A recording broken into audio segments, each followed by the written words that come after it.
চলমান পরিস্থিতি নিয়ে দিল্লিতে ভারতের প্রধানমন্ত্রী নরেন্দ্র মোদী উচ্চ পর্যায়ের একটি বৈঠক করেছেন। বৈঠকে তিনি পহেলগাম হামলার জবাবের ধরন, লক্ষ্যবস্তু ও সময় সম্পর্কে সিদ্ধান্ত নেওয়ার ব্যাপারে সেনাবাহিনীকে পূর্ণ স্বাধীনতা দিয়েছেন। মোদী জানিয়েছেন, সন্ত্রাসবাদ মোকাবিলা করা আমাদের জাতীয় সংকল্প এবং ভারতীয় সেনাবাহিনীর ওপর তার পূর্ণ আস্থা ও বিশ্বাস রয়েছে।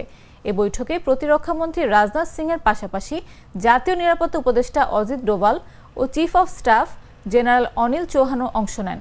এই বৈঠকের পর রাজনৈতিক বিষয়ক মন্ত্রিসভা কমিটির একটি বৈঠক অনুষ্ঠিত হবে, যার নেতৃত্বে প্রধানমন্ত্রী থাকবেন। পাশাপাশি সড়ক পরিবহন মন্ত্রী, স্বাস্থ্যমন্ত্রী, কৃষিমন্ত্রী এবং রেলমন্ত্রী সহ 5 সদস্যের সিসিএস সদস্যরা উপস্থিত থাকবেন। সিসিএস প্রধানমন্ত্রী ও প্রতিরক্ষামন্ত্রী ছাড়াও স্বরাষ্ট্রমন্ত্রী অমিত শাহ, অর্থমন্ত্রী নির্মলা সীতারমণ এবং পররাষ্ট্রমন্ত্রী এস জয়শঙ্কর রয়েছেন।